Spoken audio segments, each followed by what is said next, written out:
हम आपको देने जा रहे हैं, इसको ध्यान से पढ़िएगा। और थर्ड वीडियो आपको हम आज दोपहर में देंगे, ठीक है। आइए देखते हैं इसके बारे में। आइए, हम लोग ने आज यूनिट फॉर्मूले तक पढ़ा था। अब हम लोग का अगला हेडिंग होगा सोल्यूशन। सोल्यूशन होता क्या है? तो अभी मिक्सचर में हम लोग पढ़े थे कि मिक्सचर दो प्रकार के होते हैं, होमोजीनियस और हेटेरोजीनियस। तो हम लोग में पहली बात क्या है कि it is a homogeneous mixture. और अभी होमोजीनियस की प्रॉपर्टी हमने पिछले क्लास में पढ़ा था, पिछले वीडियो में पढ़ा था हमने। और होमोजीनियस की में सोल्यूशन में खास बात क्या है कि it has 2 or more components in solution. The solution में 2 या 2 से अधिक कंपोनेंट हो सकते हैं, पहली बात। लेकिन हम लोग को क्लास 12th में केवल बाइनरी सोल्यूशन पढ़ना है।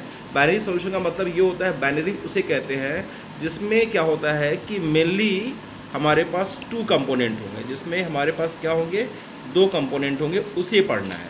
मोर देन 2 को अभी नहीं पढ़ना है। ये 12th के सिलेबस में सिर्फ 2 ही हमें पढ़ना है। सोल्यूशन हैज़ मेनली 2 कंपोनेंट, जो हम अभी बताए हैं वही 2 कंपोनेंट होना चाहिए। बाइनरी ही हमको पढ़ना है। सोल्यूशन में 2 इंपॉर्टेंट पार्ट क्या होती है कि फर्स्ट इज द सॉल्यूट होता है and second is the solvent होता है। और इसमें सबसे इंपॉर्टेंट चीज़ क्या है कि सॉल्वेंट का जो फेज़ होता है और सोल्यूशन का जो फेज़ होता है, दोनों के जो फेज़ होते हैं, ध्यान रखिएगा, वो सेम होते हैं। ये दोनों की जो फेज़ होते हैं वो सेम होते हैं। दोनों के फेज़ में डिस्टिंग्विश नहीं होता। अगर ये लिक्विड फॉर्म में होगा तो ये भी लिक्विड फॉर्म में होगा। जैसे हम आपको एग्जांपल देके बताना चाहेंगे, ध्यान रखिएगा। फॉर एग्जांपल, जैसे ग्लूकोज हमारे पास अगर सॉलिड है, ध्यान रखिएगा, सॉलिड फॉर्म में है, वाटर लिक्विड में है, तो इन दोनों को मिला दिया जाए तो हमारे पास जो सोल्यूशन बनेगा वो लिक्विड फेज़ मिलेगा। तो दोनों फेज़ हमारे पास क्या होंगे, सेम होंगे।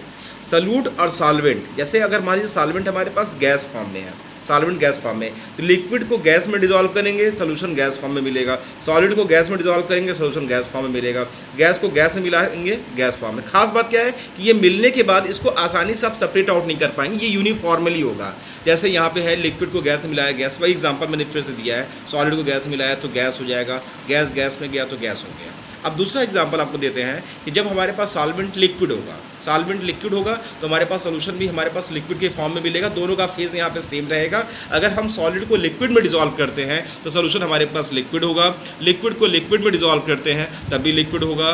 गैस को लिक्विड में डिसॉल्व करेंगे तो भी लिक्विड होगा। इसका मतलब ये है कि अगर हमारे पास सॉल्वेंट लिक्विड है तो सोल्यूशन भी हमारे पास कैसा बनेगा, वो लिक्विड ही बनेगा। ये समझने वाली बात आ गई। ऐसे हमारे पास सॉलिड के केस में भी है।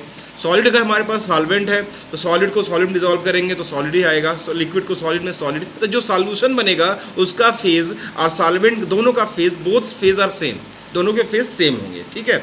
ये हमें इंपॉर्टेंट चीज़ था कि दोनों के फेज़ सेम होंगे। और हम लोग ने पढ़ लिया कि दोनों आपस में केमिकली रिएक्ट नहीं होने वाले हैं। इसका मतलब दोनों सोल्यूशन में सेपरेट रहेंगे, मतलब दोनों सोल्यूशन में अलग अलग रहेंगे, दोनों आपस में मिक्स होने वाले नहीं है। इसीलिए दोनों को अलग अलग क्वांटिटी हम पढ़ सकते हैं। इसीलिए इसके नंबर को काउंट करने के लिए हम मोल इस्तेमाल करते हैं। और हम लोग सॉल्वेंट को, या तो हम उसको सॉल्वेंट को अगर यूज़ करेंगे और प्लस हम सोल्यूशन को इस्तेमाल करेंगे तो उसमें ढेर सारे टर्मोलॉजी इस्तेमाल होता है।